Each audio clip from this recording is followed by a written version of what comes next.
कहा जा चुका है। मंच पर आसीन अतिथिगण, श्री अजय गुप्ता जी, संयुक्त सचिव वस्त्र मंत्रालय, MD सेंट्रल कॉटेज इंडस्ट्रीज, मुझसे पहले घोषण करने वाले हमारे माननीय अतिथि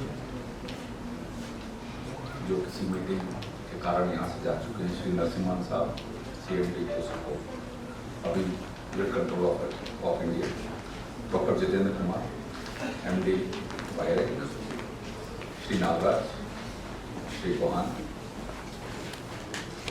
और DMRC को रिप्रेजेंट करती हुई GMHR मिस्टर शर्मा एवं सभी 53 PSUs के सम्मानित सदस्यगण, जिनके कारण ये नराकाश दिन प्रतिदिन अनेकानेक ऊंचाइयों को छूता जा रहा है। धन्यवाद। नराकाश की छमाही बैठक के आयोजन के अवसर पर इस नराकाश के सभी सदस्य कार्यालयों, अध्यक्ष और प्रबंध निदेशकों, कार्यालय प्रमुख, इस नराकाश सम्मेलन की शोभा बढ़ाने के लिए उपस्थित सभी सदस्य, कार्यालयों से पधारे सभी प्रतिनिधिगण, आप सभी को नमस्कार। नराकाश के इस मंच पर आपके सम्मुख खुद को उपस्थित पाकर मुझे गर्व की अनुभूति हो रही है। मैं एक ऐसे मंच पर हूँ जिसके बैनर तले दिल्ली में स्थित केंद्र सरकार के 53 उपक्रम के CMD कार्यालय प्रमुख के साथ साथ प्रतिनिधि भी उपस्थित हैं। निश्चित तौर पर यह कहा जा सकता है कि केंद्र सरकार के कार्यालयों में हिंदी को आगे बढ़ाने की दिशा में कार्यरत एक मंच, यह मंच एक अत्यधिक महत्वपूर्ण भूमिका निभा रहा है। इस नराकाश मंच के अध्यक्ष के रूप में आपके समक्ष उपस्थित होने मेरे लिए बहुत ही गौरव की अनुभूति है। बहुत बहुत धन्यवाद। आप सभी कार्यालयों द्वारा पिछले वर्षों के दौरान आयोजित की गई हिंदी की प्रेरक गतिविधियों को संचालित करने के लिए आप सभी ने बहुत महत्वपूर्ण और विशेष भूमिका अदा की है। इसके लिए आप सभी लोग बधाई के पात्र हैं। इस नराकाश के दिए गए विशेष योगदान के लिए आप सभी को बहुत बहुत धन्यवाद। और साथ ही मैं उम्मीद करता हूँ कि आगे भी इस तरीके के योगदान जारी रहेंगे और हम और ऊंचाइयों को छुएं।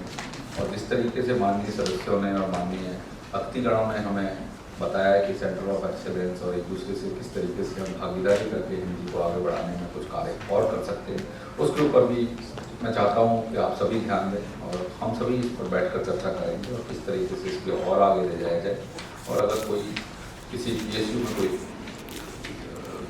हम कुछ और कर सकते हैं हिंदी को बढ़ाने के लिए तो उसको भी किया जाए। आप मुझे आभास है कि हम लोग अब एक डिजिटल प्लेटफॉर्म्स की तरफ काम करना शुरू कर दिया है और इसमें हिंदी भी पीछे नहीं है। जो भी NIC के ऑफिस हैं उनमें हिंदी काफ़ी माध्यम रहा है। हम कोशिश कर रहे हैं कि किसी तरीके से ऑफिस में हम सारे कर्मचारी और अधिकारीगण हमारे कार्यालय में हिंदी में कार्य करने लगे। वैसे मैं हिंदी को अपनी मातृभाषा मानता हूँ क्योंकि मैं हिंदी भाषी क्षेत्र का रहने वाला हूँ, पर इस देश में जितने भी प्रांत हैं उन सभी की मातृभाषाओं के प्रति हमें आदर रखना चाहिए। हिंदी वो भाषा है जो हम सभी को जोड़ के रखती है। हिंदी आधिकारिक भाषा है हमारे भारत देश की। आधिकारिक से हमें व्यवहारिक भाषा बनाने की सख्त ज़रूरत है, क्योंकि अगर आप देखें तो हम विकासशील देश से विकसित देश की तरफ बढ़ने जा रहे हैं। बहुत जल्दी हम विकसित देशों में आ रहे हैं। हमें एक आत्मनिर्भर देश बनाने के लिए हिंदी एक बहुत बड़ा सूत्र है। मैं चाहता हूँ कि हम सभी अपने अलग अलग स्तरों पर हम अलग अलग सामाजिक कार्यों के और सामाजिक ग्रुप्स के पार्ट रहते हैं। हम चाहते हैं, मेरा ये आप सभी से निवेदन है कि हिंदी को कैसे बढ़ाया जा सकता है और हिंदी में बातें कैसे की जा सकती हैं। हिंदी बहुत ही शालीन भाषा है और बहुत आसानी से कनेक्ट कर लेती है। हर शब्द का एक मतलब होता है। बड़े आदर सत्कार के साथ इस हिंदी में शब्दों का चयन किया जा सकता है। तो अपने समाज में, अपने ऑर्गेनाइजेशंस में और जहाँ भी आप लोग रहते हैं, बात करते हैं, अपने आस पड़ोस में, परिवार में, हिंदी को बढ़ाएं।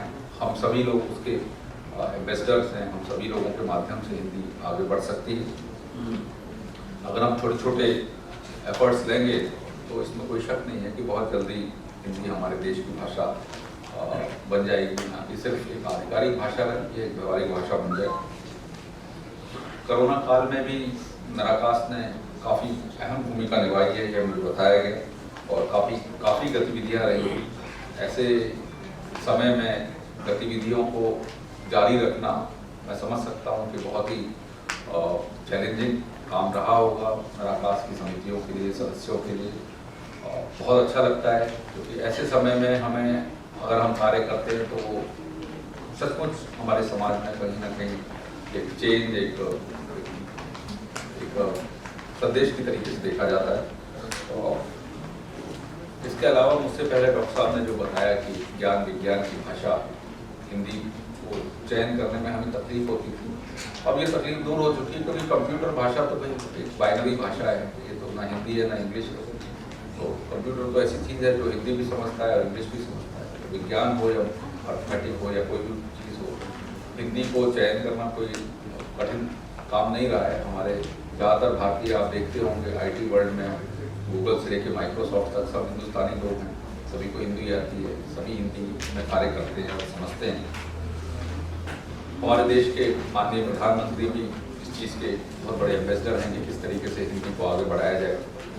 और मैं आप सभी को हडको की तरफ से ये आश्वासन देता हूँ कि हडको पीछे नहीं रहेगा हिंदी को अडॉप्ट करने में, और जितना ज़्यादा से ज़्यादा हम कर सकते हैं। हमारे सभी राज्यों में ऑफिसेज हैं, सभी राज्यों में हम लोग हिंदी में काम करते हैं। इसको और ज़्यादा कैसे बढ़ाया जाए, ना कि सिर्फ एक सूचकांक की तरीके से देखा जाए हिंदी, ज़्यादा इसको हम कैसे अडॉप्ट कर सकें, कैसे आत्मसात कर सकें, उसके ऊपर हम काम कर रहे हैं। तो मैं चाहता हूँ कि CMD और डायरेक्टर्स के ऑर्गेनाइजेशन भी इस चीज़ को इतना आगे बढ़ाएंगे तो करीबन CPSU में भी अगर ये आ जाएगी तो मुझे लगता है हम बहुत बड़ा काम कर सकेंगे।